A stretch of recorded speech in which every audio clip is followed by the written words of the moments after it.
Bilasizmi nima deyisharkan? Ikkinchisini tug'gin, yaxshi bo'lib ketasan. Ovunasan.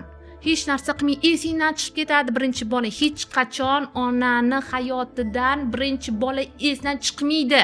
Bu narsa yuragigacha yozilib ketadi, yuragiga kirib ketadi bu narsa. Butun umr bu ayol kishi 50 yosh bo'lsa, meni birinchi bolam mana shunaqa edi, yugurardim, mana bunaqa gapirardi deb eslaydi bu narsa. Qaynanalar, uydagilar, atrof muhitlar ikkinchi bolani tug'may sharsiz qilmay esingdan chiqib ovunasan.